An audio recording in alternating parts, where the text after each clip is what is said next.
So the earliest career I wanted was when I was in Kapahulu, and they had the trash day, and those garbage guys were pretty cool. So taking out the trash, that was the first job I wanted to have, because they'd be whistling and running, and the compactors coming down, and they'd be throwing stuff right at the right moment. And yeah, I remember kids would come out, and I wouldn't be the only kid watching them.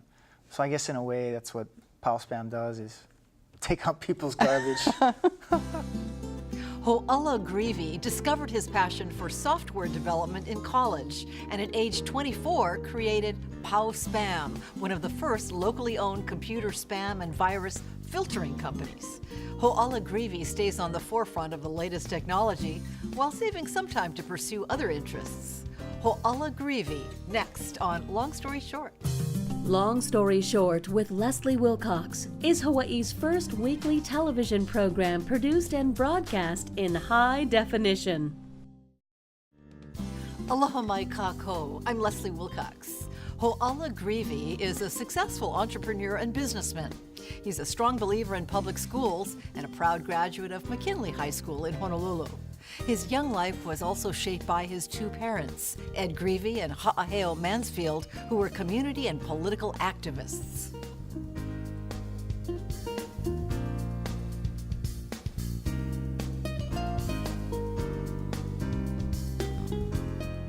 Your father was known for being this wonderful behind-the-scenes photographer who was the only person with a camera using it well at really just touching moments in community activism protests. Save Our Surf, for example. Yeah, from what I understand, he made friends with Uncle John Kelly, and he noticed when he was at these meetings and rallies that, he was doing all the talking, but no one was taking any pictures, so that was their bond. He'd take the pictures, Uncle John would do the talking, and then, yeah, my dad just has this knack of disappearing in a crowd, which I don't know how he does it with five cameras. But he was always there. He worked. It was a labor of love. He was working. He wasn't just attending a rally. Right. Yeah. Hobby. He had a day job. A lot of it was Save Our Surf. Protecting all these spots from development, and then out of that, kind of spraying the Hawaiian sovereignty movement, and then they started helping out these other groups of people. And then, yeah, so in some circles, my dad is regarded as the documenter of, the Hawaiian Renaissance of the 70s and 80s. Did your parents tell you much about meeting at this Stop H3 rally? No, but there's a picture in my dad's book. They went into the Wilson Tunnel, I think in 75, 76, and they were just cleaning the walls, but of course there was letters behind it, and so that was one of their clever marketing techniques about a rally they were going to have at the Capitol.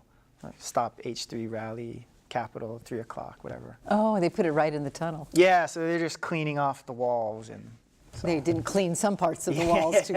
Oh, I see. Did your parents explicitly give you life wisdom and rules for life? Or my dad is an artist. He's very much an artist. And my mom is very practical, Hawaiian, loving. And they're both very supportive of, whatever I chose to do, except football. They wouldn't let me play football. You are one of those people who've done very well professionally, having gone to public school all the way. Oh, yeah. I'm a big fan of public schools. And starting with Hokulani School. Yeah, went to Hokulani, and then Washington, and then McKinley. Washington Intermediate had some town tough guys, and so did McKinley. Yeah, we had... So I learned in college, all you needed to do was ask, what is search take? And people went to private school, for obvious reasons, don't know what that means. Search take, no. Yeah, so you're in the cafeteria, and the bull walks up and is like, hey, I like Dala. And of course, oh, no more. And then the guy, oh, what, search take? I was like, oh, hold on a second. So, but I thought that was just normal stuff, but... How often did that happen to you? Freshman year, caught a bit, and then, it was good to play baseball, I guess, and kind of keep out of that. They didn't bother athletes? Yeah, because their friends would be on the football team or whatever. I'm like, hey, don't bother that guy, he's on the baseball team. So in that sense, athletics was a escape and a passion? Yeah, I love baseball. So that was my thing in high school. Did you worry that you wouldn't get to go to college? No, I figured I was going to go. My parents were pretty adamant about that. And I was lucky enough to get a scholarship. So that's why got away to Portland State in Oregon. Yeah. Hoala Greevy's parents encouraged him to pursue his dreams. A gift from his father at a young age turned out to be an inspiration for his future career. How did you begin your journey with computers? When did it start? My dad got me a Commodore when I was a kid. And then... How old were you? 10, I think. And then, so that was cool. Big clunky thing? Yeah. 5 1/4 disc. And then when I got to college, when I first logged in on that, 9600 baud modem, and I was in some friend's room, and just connecting on the internet was I just knew it. I was like, wow, this is all this information, all these people, wow. So in college, that's when it really got sparked as far as what you could possibly do with it. Yeah, I was taking a computer science class in Portland State, and they had a job posting board, and someone wanted a small utility app that was almost identical to the homework we just turned in, and I couldn't believe no one else had called, or maybe they had.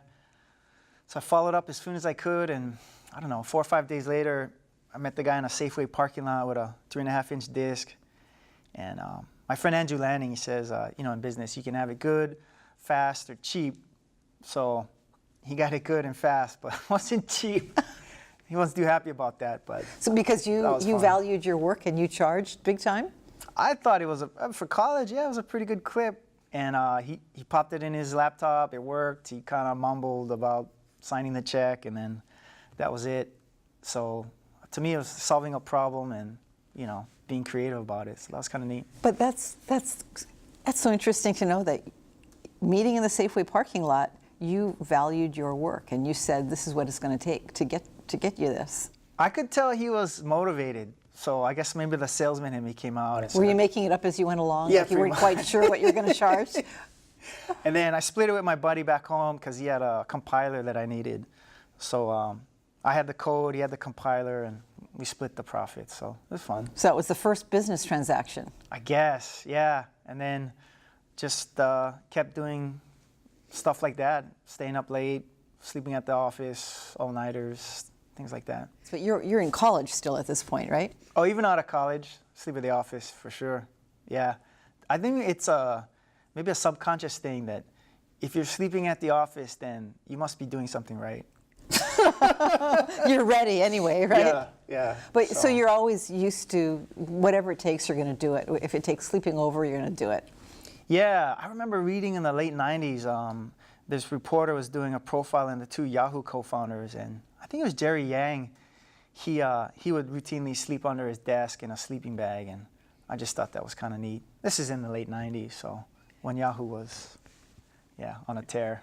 How did you get the resources to start business? Did you go seat of the pants at first? Yeah, just bootstrap. Yeah, I don't know. Just make it happen. You didn't major in business.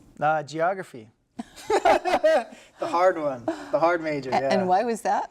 I just wanted to get out of school. I was a computer science major, and then I figured out it was going to take me about 7 years to get out. I was on scholarship. I was like, man, let me just take something I like. And then I just studied in the computer labs and, still pursued computer stuff, but just took something I liked just to graduate. What excited you about software? What were you trying to do any particular thing or just go wherever it went? Oh, yeah, I just thought it was a way to express yourself and be creative and solve a problem and help people. And I still feel like that. I mean, I think it's just getting started. We're in the midst of a huge mobile adoption that's just getting started, and that's really exciting. What kind of a mind do you need to be a really successful software developer? Naive? Thinking it can be done and then having to work, forcing it, and sleeping overnight to make it happen? Yeah, I guess so. I mean, there's a lot of different types, I think. Well, what are the problems you wanted to solve and did with your development? Well, I worked at an email company in the Bay Area. I moved back home in 2001, I was doing some Linux consulting, which at the time was really hard to explain to people. It still is. It's an open source operating system. And then the few clients I had were complaining about the same thing over and over again, viruses and spam. So I just sat down and pulled a few all-nighters and came up with POW Spam, and then used that as a subscription-based model to help people out and, you know, restore productivity to business. And were you, how rare was that contribution you made and that business that you created? I mean, because a lot of businesses have fallen by the wayside, but not yours. Oh, yeah, I don't know. I guess no one's really put the stamp out on spam. It's still a huge problem. Probably 95% of all email on the internet is rubbish. So I guess just got lucky in that regard that it's still a service that's needed. Well, you've had to keep upgrading and working on opposition and Yeah. competition. Yeah, sure. It's constant cat and mouse, upgrades, features. Do you for like sure. that? Yeah, it's fun. I mean, I like it's always changing. It's never boring. It sounds like you found an area that will always require work, and so it's a great. Job security if you can keep up with demand. Yeah, we're seeing some changes on the landscape the last couple of years, so definitely got to think ahead and, you know, plan for what's next on the horizon. And I see that as mobile. I mean, without a doubt. I just read a stat, and this is 2013 as we're speaking, but mobile video use exploded by 37% last year. Oh, yeah. And I think that the amount of smartphones in the market was 1 billion last November, projected to be 1.8 billion this December, and then 5 billion by 2015. 75% of all mobile usage is a game or a social network. People check their phones every 6 minutes or 150 times a day. And you've got this wild adoption of smartphones with no end in sight. I mean, I just don't see any stop to it. I think it's super exciting. And people are saying, I don't need a personal computer anymore. I can do this on my phone. Yeah. Do you like that, working in a field where it's just changing all the time and you really got to be on your game all the time? Yeah, it's a lot of fun, for sure. I mean, we're seeing now with apps that people use, it's impossible to advertise your way to the top. So what they do is they create a habit for you. And so the top apps have actually created habits out of people. So, you know, when you ask someone, what do you do when you're bored? You know, a lot of millennials now will say, you know, they're not gonna say TV, call a friend, they're gonna say, I'm checking an app on my phone. That's what I do when I'm bored. What do I do when you're lonely? What do you do when you need a laugh? Those are some huge shifts in human behavior, all within the last 4 or 5 years. So that's pretty exciting, I think. And are they going to the App Store and just looking at whatever there is, or are they looking at some other means to find like the 10 best apps? Or do they go word of mouth? Facebook, word of mouth, the viral effect, stuff they see on YouTube. Yeah, it's pretty interesting right now. You're very lucky to have found out in college what you wanted to do. It doesn't happen to very many people. Some people go their whole lives and don't know what will really jazz them in terms of a career. Yeah, I did get lucky, I guess. I mean, we have this app called DareShare that we released in June, which is a spin-off company.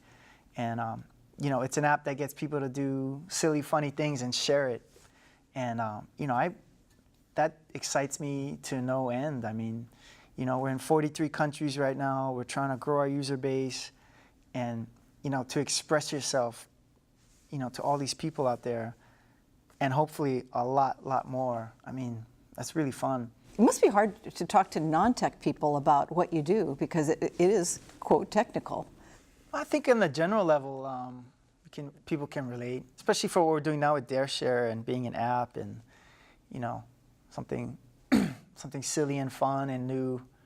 I think it transcends boundaries and language and culture. That's interesting that you do one really practical and necessary thing. Oh, yeah. POW Spam, and then this is silly. But you could argue it's necessary to have a joke and to blow off stress.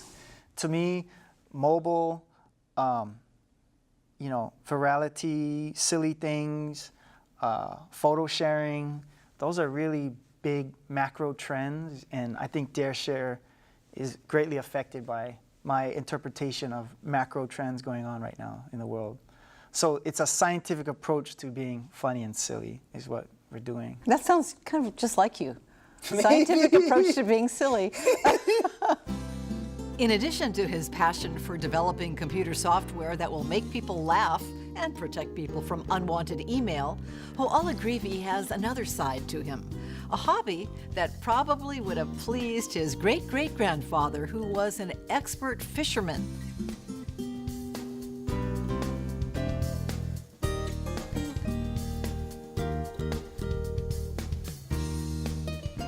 Your middle name can either, I don't know if there's an okina, but can either mean king or fish. Fish. Is it fish? Fish.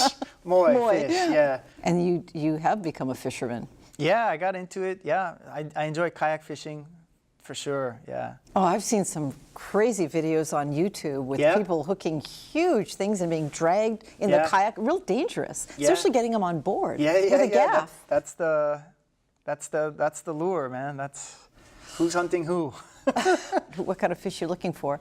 Oh, well, you know, on a kayak you can almost catch anything the guys on the boat are catching. But I got into, when I first started, I was like, man, what's the biggest, baddest fish in the water? I was marlin, right? So like, okay, I want to get that. Ugh. So I kind of chased that fish for about 3 years, and I got lucky, and a couple years ago I caught a couple, and that was exciting. Don't they have bills? I mean, you know, that could just stab you. It could go right through you. It's the only fish with a weapon of its own, so that was a big lure for me to hunt one of them. And they go deep. They try to drag you under, right? Yeah, aerials, turn you in circles, all kinds of stuff. And you don't have a lot of protection. You're in a kayak out far. Yeah. So it just feels kind of primal. I don't know what you want to call it, but definitely you versus the fish. Yeah, there's no boat to anchor you down or anything. If it wants to take you, it's going to take you. Have you rolled over or had a real close call? Oh, that happens. That still happens. But when I caught those marlin, I got lucky. I didn't hoolie, so just stabilized the best I could. Yeah. So. And they're wriggling next to they're flopping around next to you in the kayak. Yeah. Oh. What other things have you caught? What other kind of fish have you caught? I mean, the mahi, ono, the usual stuff. And mahi are strong too. Yeah, they're good fighters, and they give you the aerial display, and it's kind of neat. And then I got lucky this year. It's an ugly fish, but I got the state record for the fine scale triggerfish, or hagi.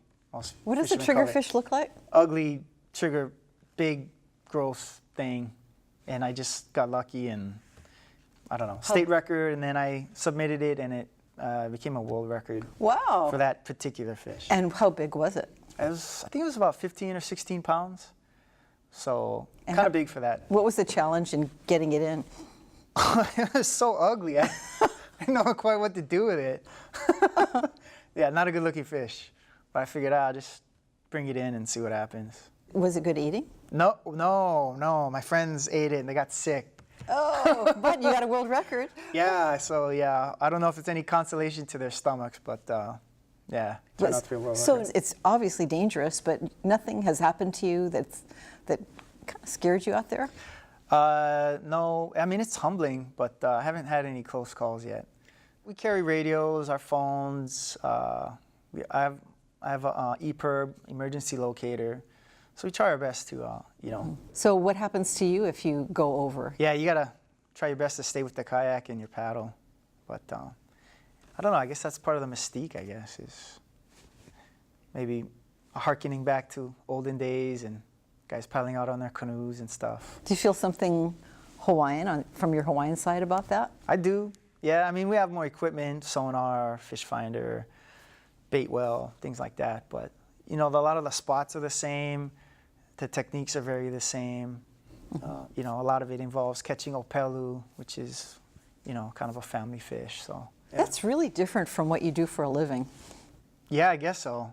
But to me, the water is an escape and humbling playground, vast, infinite, kind of neat. I mean, you feel so small and nothing. In addition to his affinity for fishing and the ocean, Hoala Greevy feels a deep connection to the Hawaiian culture in other ways as well. Many of his Hawaiian values come from his mother.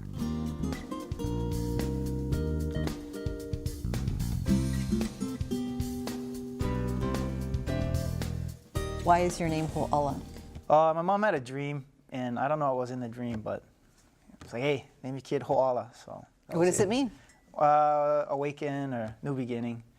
So it's either a family member, a dream, or something happening at the time of birth. Those are usually the three ways people get their names. Yours is a dream name. Yeah, and I think what I do after business will be the realization of that name.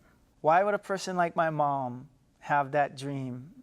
And if you've ever met my mom, you know, she's a pretty interesting and special person. Why would she have that dream? You know, how do I go about realizing the meaning of that? So. But interesting, you don't think it's in the tech field, especially. Oh, to some degree, but I want to create something that outlives me. So, yeah, I think that's something special. Let's talk about being Hawaiian. Okay? What does that mean to you? A vibrant, beautiful past, a troubling present, and an uncertain future. That's what it means. Yeah.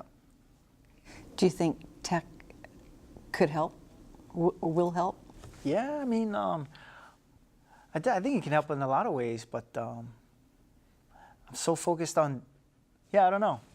I think That's not where your down the passions road. run? No, later. Later I'd like to do stuff. But right now it's business and, you know, hit that home run and then go hit another one. I mean, for sure, business is definitely where it's at right now for me. How many hours a week do you work? Do you have any idea? No, probably not as many as you. I don't know about that. I'm not sleeping at the office. Yeah, I don't know if that's a good thing still, but yeah. But yeah, I think there's a lot of good and a lot of troubling things about being Hawaiian now, and so I'd like to help out with that. My mom's a social worker, right? So you see or you hear about stuff, and you know there's a perpetual cycle of poverty, and how is that in Hawaiian culture? And it's like, you know, you got the the self-medicating drug abuse, you got issues at home, not going to college, and it kind of spins upon itself and perpetuates through generations. And I don't know if I know the answer to that, but you know, I'd like to help out with that at some point, for sure. So many causes. Yeah, I mean, it's incarceration, diabetes, domestic violence, drugs, alcohol. I mean, I don't even have to look farther than my own family to see all of that. And I think 98% of every Hawaiian out there, if they really think about it, it's all right in front of them. You have a passion that you're deferring to better the condition of Hawaiians, if you can. Yep. What are your thoughts about quality of life today? You know, you keep your business here because of quality of life. Yeah, I mean, I think, since maybe the recession in 2008, I think a lot of the middle class has gone down to a notch below that, especially in the Hawaiian side. We see this a lot with other minorities on the mainland. It's a larger class teetering on the poverty line. So like the disappearance of the middle class, I think, is a definite reality in a lot of Hawaiian families. And then we see, you know, the wealthy side getting exponentially richer, which I don't know if you can fault people for that, but you know, that within the last 5 years, there's been a big vacuum, I think, in the middle class. So. And that's a cause for concern, right? I mean, and also not having a college degree really affects people's ability to work in an era of where it's the knowledge era, it's the information era, and that means tech. Yeah, I'd really like to make an impact on people's going to college, for sure, once I get some other stuff done, for sure. Competitive business and hardcore fishing now, activism and altruism later. Mahalo to Hoala Greevy, founder of the computer spam and virus filtering system Spam, for sharing his story with us, and mahalo to you for joining us. For PBS Hawaii and Long Story Short, I'm Leslie Wilcox. Aloha hui ho. For audio and written transcripts of all episodes of Long Story Short with Leslie Wilcox, visit pbshawaii.org. To download free podcasts of Long Story Short with Leslie Wilcox, go to the Apple iTunes Store or visit pbshawaii.org. Are you still close to people you went to school with? Yeah, more so like my college friends, I guess. But yeah, I still keep in touch. I'm still like very, very into McKinley. Yeah. Yeah, I know you participated with the McKinley School Foundation, which Yes. is just an awesome, supportive fundraising arm of McKinley, or, Yeah. or supportive of McKinley. We created our own Class of 1994 scholarship. We have a 2-year and a 4-year category. The amounts aren't big, but you know, it's a good start. And I think that, you know, in our society, college is the equalizer. It's your ticket out, you know? So the more people we can get in college, I think it just helps society as a whole.